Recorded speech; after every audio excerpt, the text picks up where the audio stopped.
Hello, everyone, and welcome to the Don't Risk It podcast presented by VFIS Client Risk Solutions. This program focuses on the exposures our clients frequently encounter and discusses some potential solutions to help reduce these exposures. I'm your host, Chris Rogers with VFIS Client Risk Solutions, and today we're discussing hose line securement best practices. I want to welcome Mike Baker, Blair Tyndall, and Brian DeQuinn to the program. They're all members of the Client Risk Solutions team, and they're here to discuss some things to consider when ensuring your hose lines are positively secured. Gentlemen, thank you for joining me today, and I appreciate your time. Thank you for having me, Chris. Thanks, Chris. Thank you, Chris. Good deal. So unintentional hose deployment is an embarrassment at best for the fire department, but what are some of the hazards to life and property from these events beyond bruising our ego? Chris, I'll take that question. This hits pretty close to home for the VFIS program. And I'll start off by saying this is a pretty simple topic. It seems simple, but it's really a major issue in the fire service. It comes back to, and I'll go date ourselves, back to 2004 when there was a young girl in Pittsburgh that was hit and killed by a unintentionally deployed hose nozzle from a crosslay. And that kind of was an eye-opener to us to say, we really need to step up to the plate as VFIS and kind of try to address this issue. So with that being said, obviously the damage to your equipment and so forth is always something that you want to try to avoid.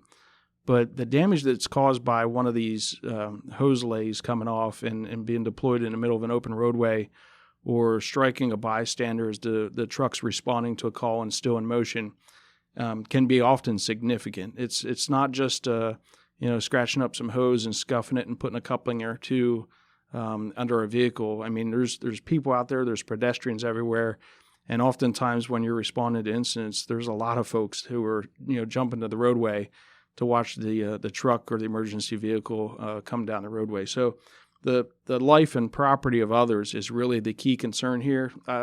We'll pay to replace hose any day, but really the exposure for this type of an incident is damage and injury to other people. Brian, you want to follow up on that? Mike, and certainly couldn't agree more that life and property is absolutely imperative, but also take a look at the times that we're in. Yes, we're going to replace that hose, but it's not going to happen at any quick rate. It's going to be long term that you're going to be without hose, which could absolutely become detrimental to that organization if you don't have any hose to be able to restock that apparatus. But again, life and property are certainly paramount to that conversation. And to piggyback on that as well, Chris, not just hose in general, certainly a hazard, but all of the portable equipment that we have now that are strapped to our tailboards, strapped to a side step, placed on the front bumper of an apparatus, those things can come loose as well. Even if they have manufacturer-made specified holders for them, they can still come loose. So we need to test those holders regularly, and also, secure any loose appliances such as hydrant valves and, deluge guns, things like that as well. And Chris, you're the first piece of apparatus that's responding to an emergency incident. And we always talk about on the driver training side, take your time and do things right. And, being unprepared and having your hose deploy and causing you to be taken out as the first due piece and have to rely on mutual aid to go into that initial call only hampers, the things that you're trying to take care of. So is there a standard established by NFPA or any other organization regarding securing hose lines? Absolutely, Chris. That's going to be the NFPA 1901 standard. It's going to be for automotive fire apparatus, and you can find that in section 15.10.7. And it is important to note that NFPA standards are changing, but it will be in that same standard, whatever the new correlated number is. Brian, I want to follow up on something that you mentioned in the first question where, that Mike said, we'll replace hose, but it might not be that easy to get them.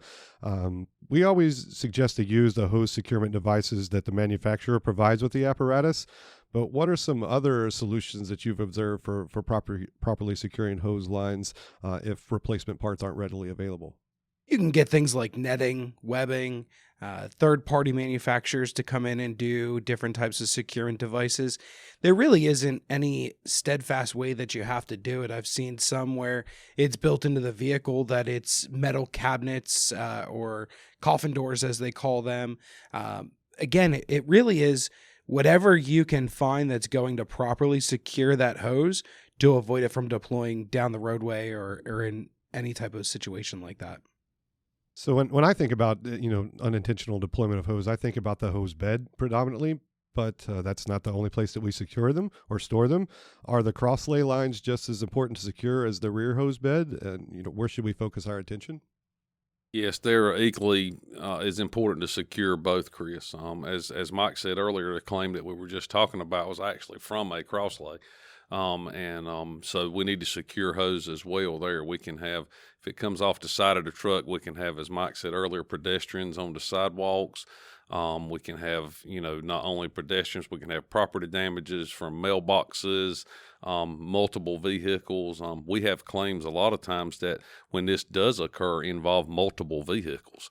So it can be damaging to property, as well as it can be, a bad PR scene for the fire department as well.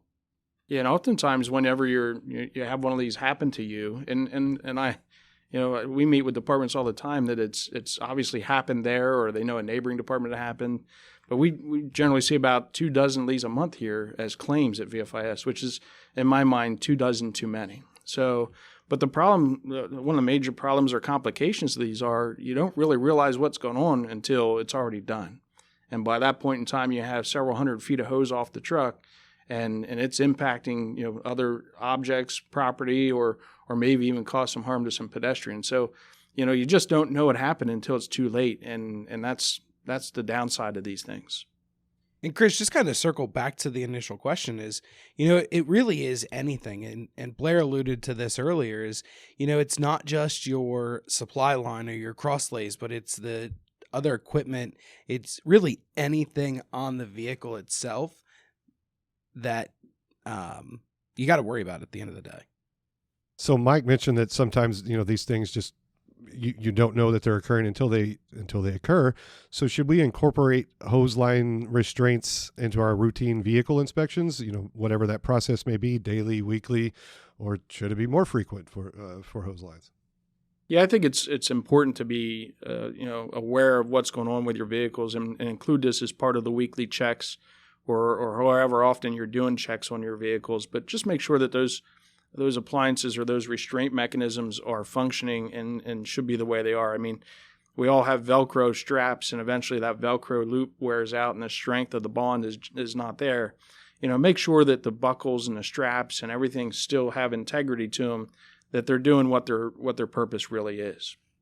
Also, Chris, during truck inspections, and Brian alluded to this as well, checking compartment doors of apparatus to make sure they're shutting securely, to make sure they can't accidentally be jarred open when you're traveling over the road. Latches wear out and, things of that nature. So we do have claims where compartment doors are opened, and we've actually lost SCBAs. We've lost, very expensive equipment, which is just as dangerous to the pedestrian or to another vehicle, but also you can lose some pretty high value equipment out of a compartment as well. I think Mike went over this area in his comments a moment ago, but I think it's something to reiterate.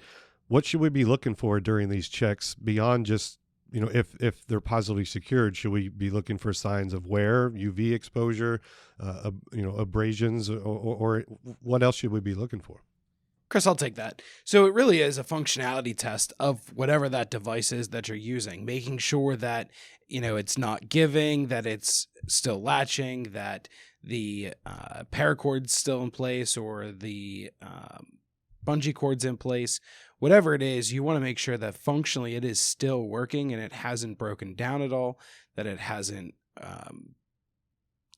kind of damaged because of the weather, things like that.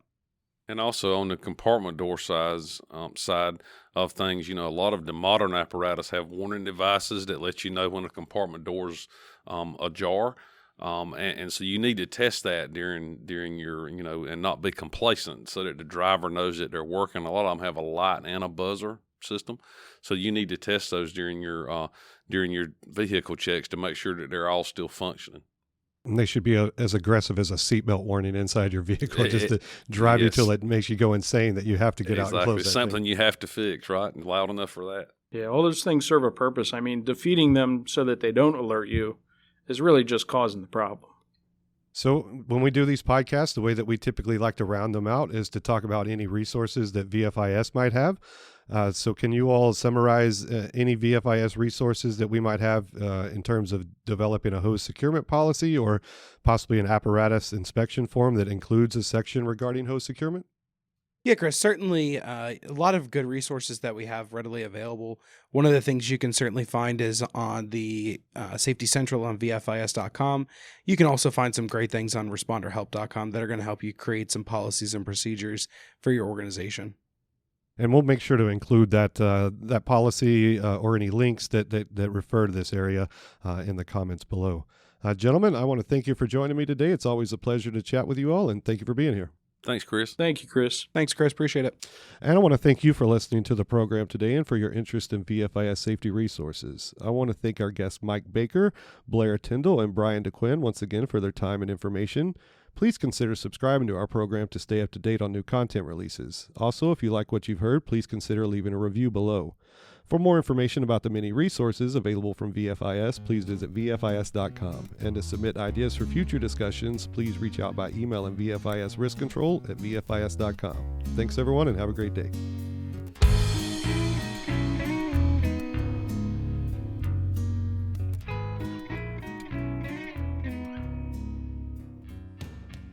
The views, information, or opinions expressed during this program are solely those of the individuals involved and do not necessarily represent those of Gladfelter Insurance Group, VFIS, and its employees.